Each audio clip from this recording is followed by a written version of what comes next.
Item. SCP-1174. Object Class: Euclid. Special Containment Procedures. The Foundation is to liaise with the National Weather Service during SCP-1174-1's active season each year and monitor the development of meteorological phenomena which may contribute to onset of SCP-1174-1 events. Whenever weather conditions favorable to SCP-1174-1 exist, Foundation personnel embedded within the United States Coast Guard and Canadian Coast Guard are to assist in monitoring radio communication from civilian vessels in the active region for any reports of SCP-1174-1 sightings. Civilians spotting SCP-1174-1 are to be instructed not to attempt to approach, communicate with, or render assistance to any instance of SCP-1174-1. The existence of SCP-1174-1-3 is attested to in ghost stories circulated by the general public. Foundation media assets are to limit public dissemination of sightings of SCP-1174-1 instances. Subsequent to civilian sightings of any SCP-1174-1 instance, the Foundation is to intercept the vessel making the sighting upon its docking, debrief its crew, and issue Class A amnestics. At O5 discretion, Foundation vessels, or US Canadian Coast Guard vessels operated by a Foundation crew, may approach and follow instances of SCP-1174-1 for observation purposes. No vessel is to approach within 100 meters of any instance of SCP-1174-1. Following any shipwreck under conditions resembling an SCP-1174-1 incident, the Foundation is to locate the wreckage as soon as possible and retrieve any instances of SCP-1174-2 found in the vicinity for containment or termination as necessary. All available information about the wrecked vessel is to be catalogued for use in identifying potential new instances of SCP-1174-1. The Foundation is to monitor emergency calls and social networking for any indications of civilian encounters with SCP-1174-2. Any person reporting an SCP-1174-2 sighting is to be detained, debriefed, and treated with Class B amnestics. Any dead SCP-1174-2 instances found afloat or washing ashore are to be acquired by the Foundation and destroyed as soon as possible. Authorization is granted to employ Emergency Procedure 248 October Bravo in the case of an information leak regarding SCP-1174-2. Captured instances of SCP-1174-2 are to be housed in modified containment cells filled halfway with fresh water at a temperature of 2 degrees Celsius and fed standard containee rations twice per day. Instances of SCP-1174-2 capable of communication may be granted euthanasia at their request following a full debriefing. Description: SCP-1174 is a localized phenomenon occurring within Lake Superior along the border between the United States and Canada, consisting of visual hallucinations of ships appearing during periods of inclement weather, designated SCP-1174-1, and an unknown number of anomalous human beings associated with ships sinking after encountering SCP-1174-1. Designated SCP-1174-2. Instances of SCP-1174-1 are capable of manifesting between the 1st of October and November 30th of each year. Most manifestations of SCP-1174-1 have occurred during November, which cyclone conditions producing rain or snow and wind in excess of 95 km per hour. However, SCP-1174-1 can manifest at any time during the active season when cloud cover and high winds are present.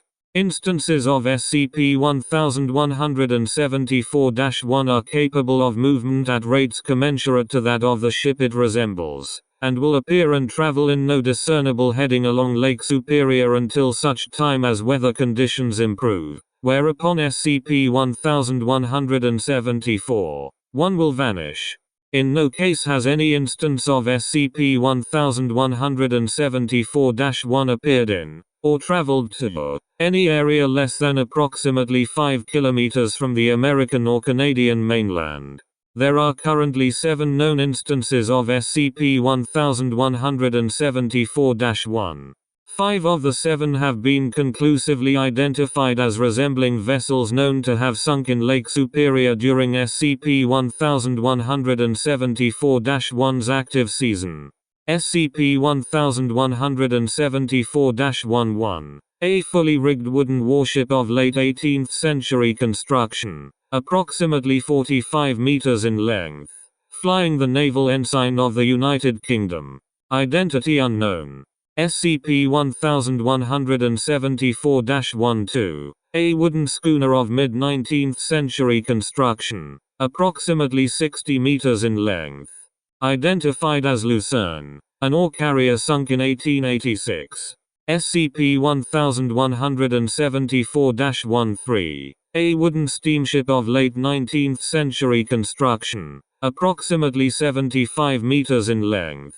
Identified as Bannockburn, a freighter sunk in 1902.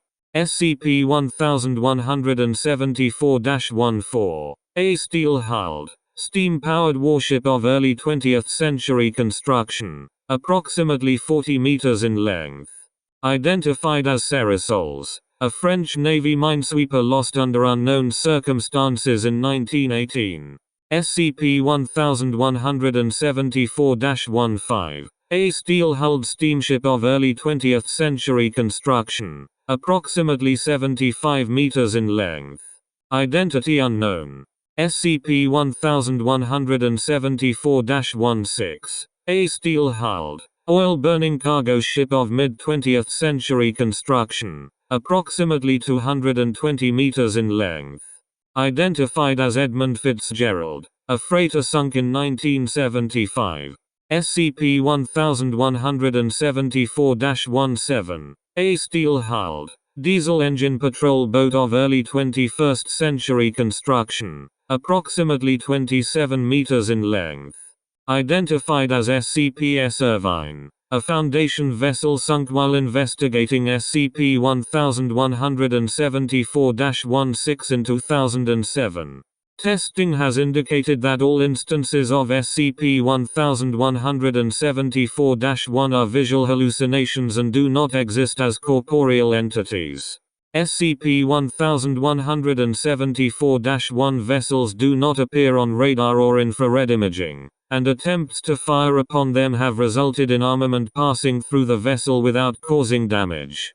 Upon coming into visual range of any vessel traveling through Lake Superior, SCP-1174-1 will attempt to establish communication by means appropriate to the period and capabilities of the vessel appearing, including use of flags, signal lights, Morse code, firing of flares, and radio.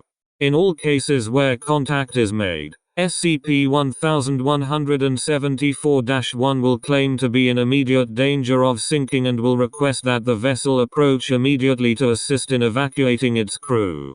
In radio communication, the voice transmitted from SCP-1174-1 is always an adult male who identifies himself as a senior officer of the vessel requiring aid. Conclusive identification of the speaker with individuals known to have been aboard the vessels at time of sinking has not been made to date. Any vessels approaching within approximately 75 meters of an SCP-1174-1 vessel will suffer immediate and massive damage to their hull, resulting in the vessel sinking within minutes of approach. Forensic analysis of recovered wrecks is inconsistent, indicating damage consistent with collisions, weapons fire, attacks from aquatic megafauna, and rust. In one instance, A vessel approaching SCP-1174-12 appears to have spontaneously capsized without suffering any other damage to its hull. SCP-1174-16 and SCP-1174-17 are known to have sunk as the result of SCP-1174-1 contact. It is unknown whether the other instances of SCP-1174-1 sunk due to contact as well, or what form SCP-1174-1 phenomena may have taken prior to the appearance of SCP-1174-11. SCP-1174-2 are human beings present aboard vessels sunk as a result of contact with SCP-1174-1. SCP-1174-2 individuals, rather than dying as a result of drowning or hypothermia, remain alive and conscious after submerging and are capable of continuing to live for an undetermined period of time in the lower elevations of Lake Superior.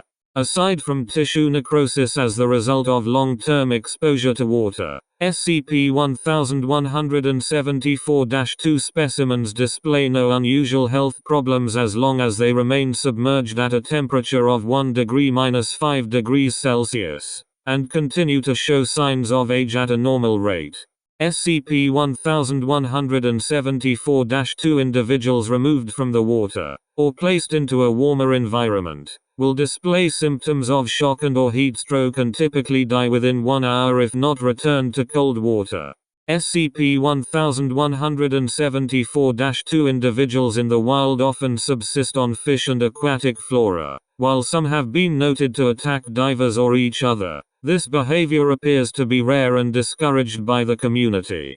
SCP-1174-2 individuals typically live in communities at or near the site of their shipwreck and continue to possess full recollection of their lives prior to sinking. Most SCP-1174-2 individuals, unless suffering vocal cord damage as a result of their environment, retain the ability to speak and are capable of understanding each other while submerged. In interviews, captured SCP-1174-2 specimens have denied any explanation or knowledge of why or how they exist in their current state. There does not appear to be any upper limit on the length of time an SCP-1174-2 individual can remain alive in the absence of disease or natural hazards. The oldest known individual in captivity is a former crewman of the vessel D&C, currently 87 years of age, who became an instance of SCP-1174-2 upon that vessel's sinking in 1957. The Foundation began formal study and containment of SCP-1174 in 1975. After investigating several claimed sightings of the Edmund Fitzgerald following its sinking in early November, several former crew members of the vessel were discovered living in its wreck upon the first formal exploration thereof in May of the following year, and were taken into Foundation custody. Foundation folklorists have since connected ghost ship legends regarding the Bannockburn to sightings of SCP-1174-13, and found references in Ojibwe folklore to a witch of Gichagumi which lures fishermen to their doom.